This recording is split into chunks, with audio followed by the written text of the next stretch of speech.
Welcome to CosmoBriefs, where we transform complex global events into clear, structured, and visually driven explainers. Today, we're urgently looking at an unprecedented natural disaster.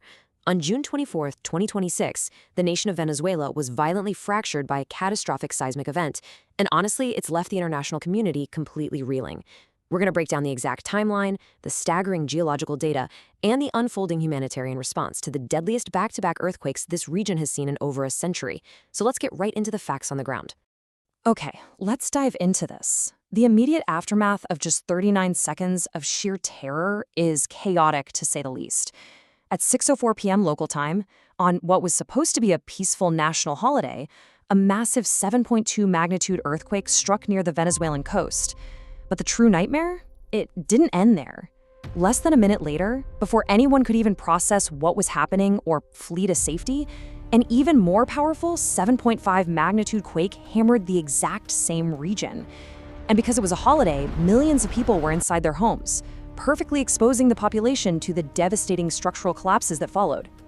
As dusk settled, the scale of the horror became visible in the capital city of Caracas and the nearby coastal hub of La Guaira. Entire city blocks were plunged into darkness as power grids just completely failed and internet infrastructure went offline. Imagine emergency responders and everyday citizens frantically digging through concrete and twisted metal in the pitch black. The infrastructure in these densely populated areas simply could not withstand the violent, consecutive shaking. It literally turned multi-story apartment buildings and businesses into mountains of debris in a matter of seconds.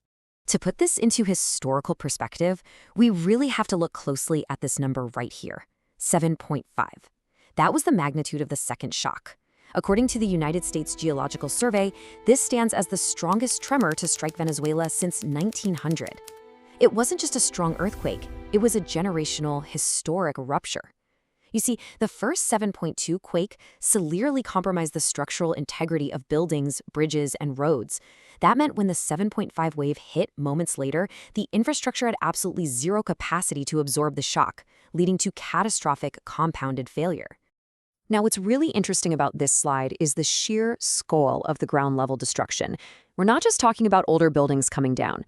Modern highways were literally ripped apart, leaving massive fissures in the asphalt that have completely paralyzed transportation networks.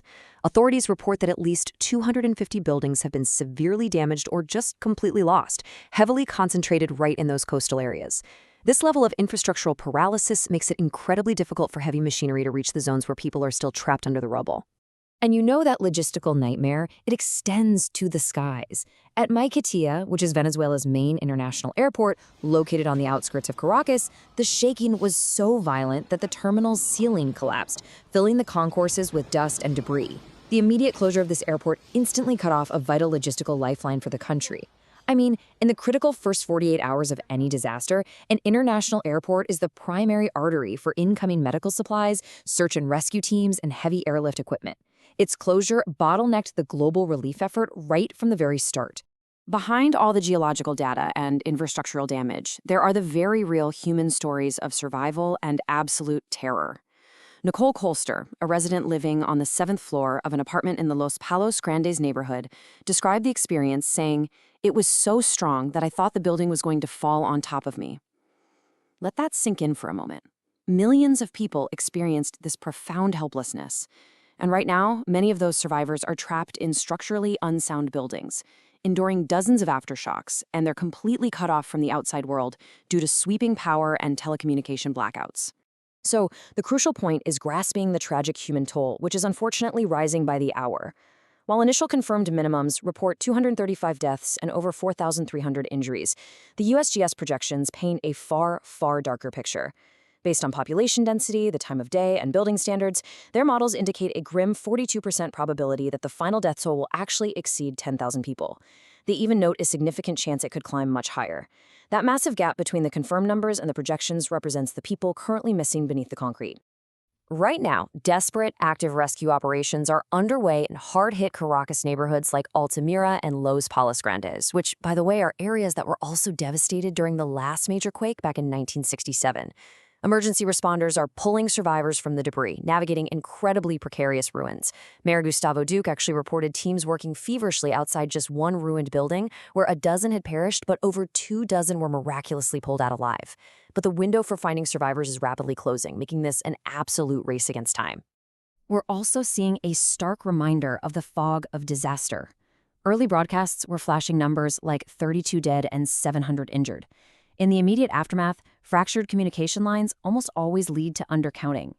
But as daylight broke and responders reached those isolated coastal towns and cleared city blocks, those initial low fatality reports were quickly surpassed by the unfolding reality.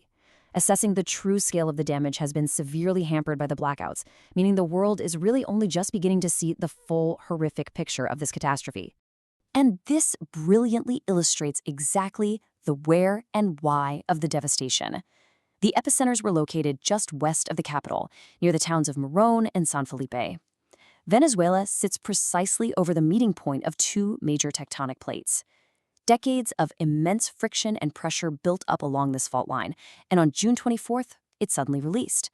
Because the origin point was so incredibly close to major population centers like Caracas and La Guaira, the seismic energy just didn't have the distance to dissipate before it hit millions of homes. But location is only half the story. Depth is the other absolutely crucial factor here.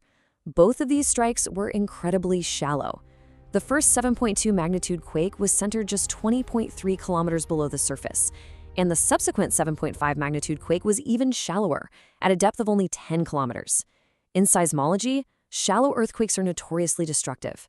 Without miles of solid earth and rock to absorb and dampen the seismic waves, almost all of that violent energy is transferred directly to the surface, causing maximum shaking intensity at ground level. Now, mobile earthquake alerts like the Android alert system did actually successfully trigger and ping phones across the region. However, the back-to-back nature of the seismic waves effectively neutralized this technological advantage. With less than a minute between the first massive jolt and the second historic rupture, millions were left with virtually no time to evacuate their buildings, grab emergency supplies, or seek proper shelter. It was just too fast. Let's move to and see how this builds a terrifying escalation. At 1804 local time, the 7.2 magnitude strike created deep red zones of severe shaking, heavily concentrated around La Guaira. Just 1 minute later, the 7.5 magnitude strike dramatically expanded that dark red zone inward toward Caracas and further along the coast. This progression perfectly encapsulates why the destruction was so absolute. A massive hit, instantly followed by an even wider, more punishing blow. The regional impact of this geological event was absolutely staggering. The sheer kinetic energy released by these two shallow ruptures placed the broader Caribbean tectonic plate under immense stress. These tremors weren't just felt in Venezuela. Reports confirmed that the shaking was actually felt hundreds of miles away, across the border in the Colombian capital of Bogotá. It was a stark reminder of the interconnected nature of our planet's fault lines, literally sending ripples of panic throughout the entire northern edge of South America. And that displaced energy didn't just travel over land, it traveled right through the ocean. The offshore displacement from the quakes was so significant that it temporarily triggered tsunami advisories across the Caribbean basin. Warning systems lit up as far away as Puerto Rico and the U.S. Virgin Islands. While thankfully a major tsunami did not materialize, the issuance of these widespread alerts speaks volumes about the sheer magnitude and potential lethality of the tectonic shift that occurred off the Venezuelan coast. When we combine the geological data with human geography, the picture becomes incredibly grim. This population exposure map outlines exactly why the USGS models predict such a massive potential loss of life. The deep orange and red bands of severe shaking directly overlap with Venezuela's most densely populated coastal areas. Millions of people live in these specific zones. When a historic, shallow, twin earthquake strikes directly under a densely packed, highly urbanized coastline during hours when people are mostly at home, well, the mathematical probability of mass casualties simply skyrockets.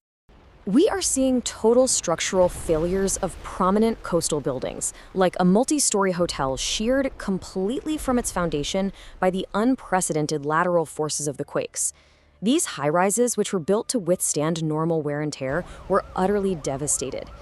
The collapse of large structures like this not only traps dozens, if not hundreds of people at a time, but it also creates incredibly complex and dangerous environments for the search and rescue teams trying to navigate those unstable, pancaked floors. In response to the unfolding catastrophe, the national government has mobilized. Interim President Delcy Rodriguez formally declared a state of emergency. This declaration is a really critical administrative step. It allows the government to bypass normal bureaucratic hurdles, instantly free up disaster relief funds, and mandate the deployment of the military for search, rescue, and security operations. Rodriguez reported that the country continues to be battered by dozens of aftershocks, which is obviously complicating every single aspect of the emergency management protocols currently being rolled out. Fortunately, the international community has rapidly stepped in to fill the logistical and financial voids left by the earthquakes. Nations spanning the globe, including Mexico, El Salvador, and Qatar, have pledged immediate support and search teams. Crucially, the United States committed an initial $150 million in relief aid. To bypass the damaged commercial airports, the U.S. military is heavily supporting the logistics, deploying transport ships and heavy-lift aircraft to deliver search teams, medical resources, and rapid relief supplies directly to the affected coastal regions.